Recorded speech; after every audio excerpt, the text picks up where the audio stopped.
बोल गुरुदेव भगवान की जय। प्यारे कृष्ण कन्हैया लाल की जय। श्री राम कथा राधे श्याम रामायण चल रही है और लवकुश कांड चल रहा है और प्रसंग है रामाश्वमेध। श्री राम जी अश्वमेध यज्ञ करवाने जा रहे हैं और यज्ञ का घोड़ा छोड़ा जा रहा है जिसे शत्रुघ्न जी लेके जा रहे हैं। जो आज्ञा कह बड़ों को सादर ना कर माथ, शत्रुहनन को शत्रुघ्न चले मना गणनाथ। गज के समान रणमत सुभट जब चले राम की जय करके, तब कांप उठे भयभीत हुए छल और पाप दुनिया भर के। आगे आगे था यज्ञ अश्व, पीछे अश्वारोही दल था। शत्रुघ्न मध्य में थे रथ पर, सब ओर गजारोही दल था। रथ के भीतर दाएं बाएं रिपुसूदन तनय सुहाते हैं। मानो भुज दंड काल के यह संसार जीतने जाते हैं। सुरगण यह शोभा देख देख आनंद भरे उमड़ाते थे। रघुवर की जैसे वीरों में उत्साह अपूर्व बढ़ाते थे। इस भांति अश्व के साथ कटक आया लवणासुर नगरी में। मानो यम अपने गणों सहित धाया लवणासुर नगरी में। लवणासुर के क्रोध से नेत्र हो गए लाल, अश्व पकड़ने के लिए आज्ञा दी तत्काल। फिर बोला निज सैन्य से इस प्रकार ललकार, वीरों लड़ने के लिए हो जाओ तैयार। क्या अच्छा अवसर हाथ लगा, घर बैठे भोजन आया है। दशरथ सुत ने ज्वालामुख की नगरी पर हाथ बढ़ाया है। इसलिए मुझे यह कहना है, जननी का मान बढ़ा देना। दूधों की धारें पी हों तो सौड़ित की धार बहा देना। इतना सुनते ही हुआ सब खलदल तैयार, लड़ने को आगे बढ़ा कर भीषण जयकार। रावण ने कुंभी नसी बहन सादर जिसके पितु को दी थी। जिस मधुसूत ने तप में तप कर शंकर से बड़ी शक्ति ली थी। रण में भिड़ जाने का साहस जब उससे किया शत्रुघ्न ने, तब रघुवंशी के जीवन का जयकार सुनाया सुरमन ने। वीर केसरी की तरह इधर शत्रुघ्न लाल, बोले अपनी सैन्य से इस प्रकार तत्काल। एक गीत है। बढ़े चलो बहादुरो कदम कदम दिलावरो, वतन का तन में है लहू, वतन की वह नजर करो। देर अच्छा नहीं खलदल को मिटाना है हमें, रक्त मेहंदी से इन हाथों को रचाना है हमें। युद्ध में सिंधु में बैरी को डुबाना है हमें, दैत्य का दबदबा मिट्टी में मिलाना है हमें। वतन की शान पर जियो, वतन की आन पर मरो, बढ़े चलो बहादुरो कदम कदम दिलावरो। इतने ही में आ गया निश्चर दल ओ दंड, तभी वीरता से भिड़ा कौशल कटक प्रचंड। मुठभेड़ सुजन की दुर्जन से उस जगह बड़ी विकराल हुई। तीखे तीरों की वर्षा से फिर आज मेदिनी लाल हुई। पृथ्वी डोली आकाश हिला तिस पर भी टोली डटी रही। रसिया वीरों के फागुन में यह रण की होली मची रही। पल में खलका बह गया नीर समान घमंड। खंड खंड होने लगा निश्चर कटक अखंड। श्री यूप केतु के हाथों से क्षण में रिपु केतु समाप्त हुआ। मातंग सुबाहु कुंवर द्वारा वीरों की गति को प्राप्त हुआ। इन दोनों के मर जाने से मर गए हौसले खल दल के। युद्ध स्थल तज कर भाग चले सारे निश्चर रिपु मंडल के। तब लवणासुर ने क्रोध सहित शत्रुघ्न लाल पर वार किया। रघुवंशी ने भी उसी समय वीरोचित विकट प्रहार किया। कुछ त्योरी चढ़ी नेत्र चमके कुछ शब्द हुआ जब बाण गया। उस लवणासुर से योद्धा का क्षण भर में पापी प्राण गया। जिस समय दुर्ग पर निश्चर के रघुवंश पताका फहराई। पृथ्वी आकाश पुकार उठे जय कौशलेश जय रघुराई। दो भागों में बांट कर निश्चर राज्य तमाम। विश्वनगर मथुरा धरे रिपुसूदन के नाम। दो हिस्से किए गए, एक का नाम विश्वनगर और दूसरे का नाम मथुरा रखा गया। दो भागों में बांट कर निश्चर राज्य तमाम। विश्वनगर मथुरा धरे रिपुसूदन के नाम। यूप केतु को कर दिया विश्वनगर का नाथ।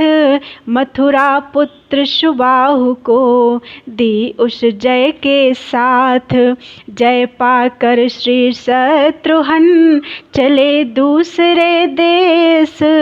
अश्वमेध का विश्व को पहुँचाने संदेश। होते थे आधीन अब बंधी इस तरह धाक।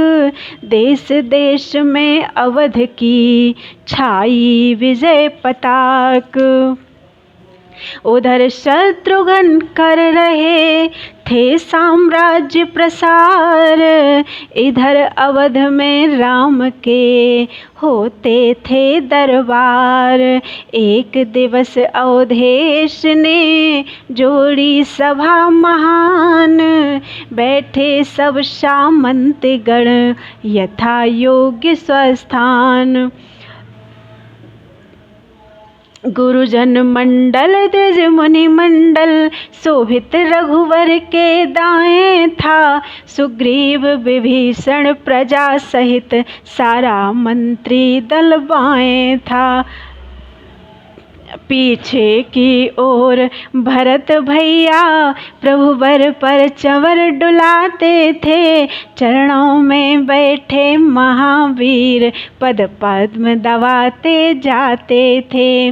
तभी पधारे लखन जी सादर किया प्रणाम। कहा निवेदन एक है रघुकुलपति अभिराम। साधु बाल के दो प्रभु सुंदर शोभा दाम। खड़े हुए हैं द्वार पर लव कुश जिनके नाम। दोनों बीड़ाओं पर अनुपम वाणी से गाते हैं। साहित्य और संगीत सहित सीता का चरित सुनाते हैं।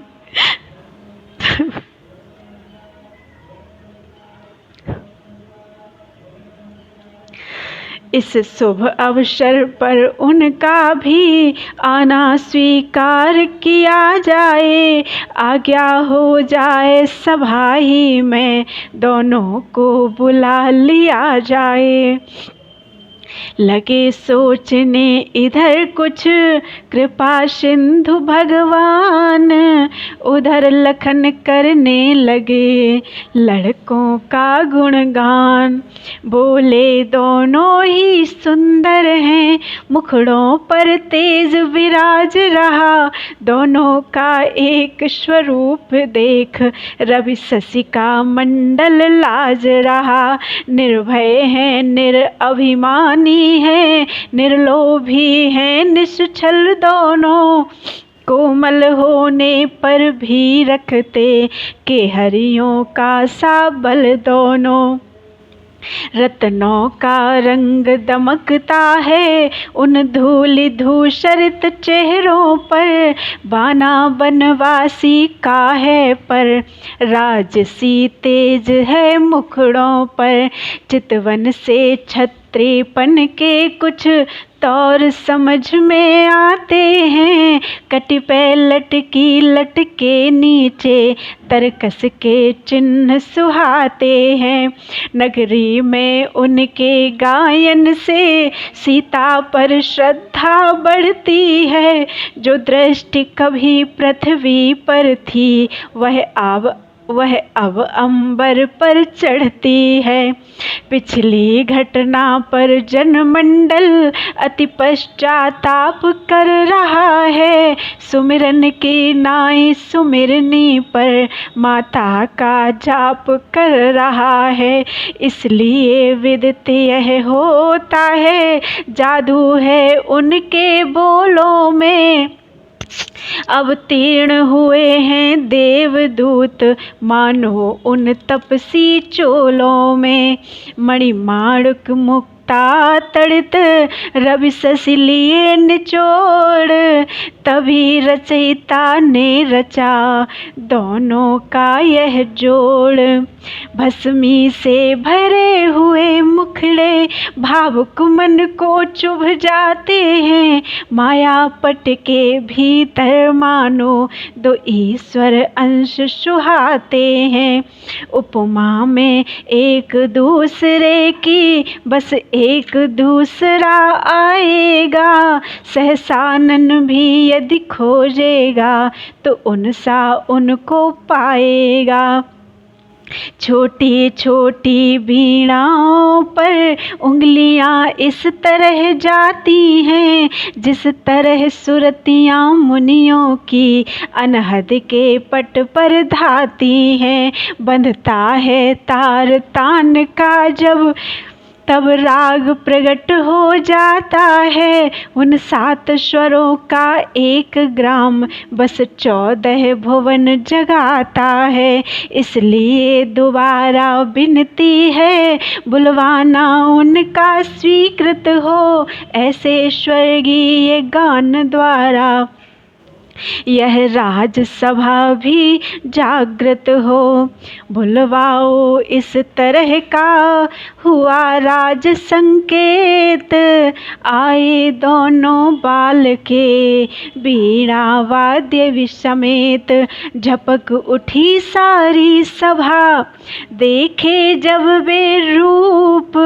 मानो प्रातः काल की फूट उठी हो धूप।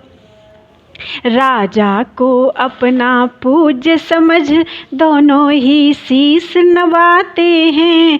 तब मंत्री सुघर आसनों पर प्रभु के सम्मुख बिठलाते हैं। आसन पर पीछे से बैठे पहले हर दिल में बैठ गए। आते ही वह पद प्राप्त किया आँखों के तिल में बैठ गए। प्रभु ने पूछा कौन हो, बोले संगीतज्ञ। आगे कला बताएगी हैं कितने मर्मज्ञ। राजेश्वर प्रगट रूप में जब 2 बाल तपस्वी प्रस्तुत हैं। फिर प्रश्न कौन हो यह अक्षर हम दोनों को अद्भुत से हैं। कुछ हंसकर रघुवर बोल उठे, मेरा केवल यह कहना है, तुम किसके सुंदर बालक हो, क्या पूरा नाम पिता का है। उत्तर यह मिला सबों का, जो पोषण या पालन हारा है, हम भी उसके ही हैं जग में, जो जग का सृजनहारा है। प्रभु ने फिर मुस्का कर पूछा, शिशु हो तुम किसकी गोदी के। तब स्वाभिमान से वे बोले, हम बेटे हैं वन देवी के। किसके चेले हो यह सुनकर उत्साह बढ़ा उन शिष्यों में। गुरुदेव हमारे वाल्मीकि यह कहा करारे शब्दों में। फिर कहा न राजसभा जैसा हम वाक्य विवेक जानते हैं। रमते दो साधु बाल के हैं, धुन अपनी एक जानते हैं। इस समय उमंग उठ रही है, कुछ सुनना हो तो सुनिएगा। हम सीता चरित सुनाते हैं, उस पर ही ध्यान दीजिएगा। यह कहकर छेड़े तुरंत बीड़ाओं के तार, मस्त हो गया एक ही गत पर सब दरबार। मोड़ मुखियाँ गिटकिरी तान आलाप मिलाप, मोड़ मुखियाँ गिटकिरी तान अलाप मिलाप। प्रगट हुआ साक्षात सब मानो कला कलाप। श्री गणपति को सिर नवा गुरुवर का धर ध्यान, लगे सुनाने बाल के अपना गीत प्रधान। आर्य जगत में विदित है मिथिला नामक देश, स्वामी जिसके हैं जनक जग विख्यात नरेश। राजनीति के साथ में ब्रह्म ज्ञान की खान, मिलते हैं जग में नहीं ऐसे नृपति महान। रखा करते देह में देही से जो नेह है, उनको ही इस जगत में कहते लोग विदेह। पड़ गया अचानक एक समय भारी अकाल राजधानी में, तब हल लेकर वे ही विदेह आकर डट गए किसानी में। उस समय एक घट के कारण नृप का हल कर से छूट गया। श्री जगत जया अवतीर्ण हुई, भ्रम का भांडा भी फूट गया। जिसके भ्रकुटी विलास में लय होता संसार, वही शक्ति बालिका करती चरित अपार। क्या लीला है जो त्रिभुवन में लाखों लीला दिखलाती हैं, वही मिथिलेश्वर पुत्री हो मिथिला में पाली जाती हैं। पृथ्वी के ऊपर आकर जब अद्भुत सब काम हुए उसके, तब सिया जानकी वैदेही सीतादिक नाम हुए उसके। नित्य प्रति अब तो वही सिया देवी पूजन को जाती थी। पति धर्म और गृह की शिक्षा माता के द्वारा पाती थी। पूर्ण शक्ति ने एक दिन परिचय दिया प्रचंड, उठा लिया क्षण मात्र में शंकर का को दंड। तब बुद्धिमान मिथिलेश्वर ने इस भांति प्रतिज्ञा कर डाली, अब इसे विवाहेगा वही जो हो इससे भी बलशाली। पुत्री ने जिसे उठाया है, उस धनुआ को जो तोड़ेगा, वही सीता के साथ साथ मिथिला से नाता जोड़ेगा। उस दिन से ही जग के योद्धा तोड़ने धनुष को आते थे, टूटना कहाँ पृथ्वी पर से तिल भर भी हटा न पाते थे।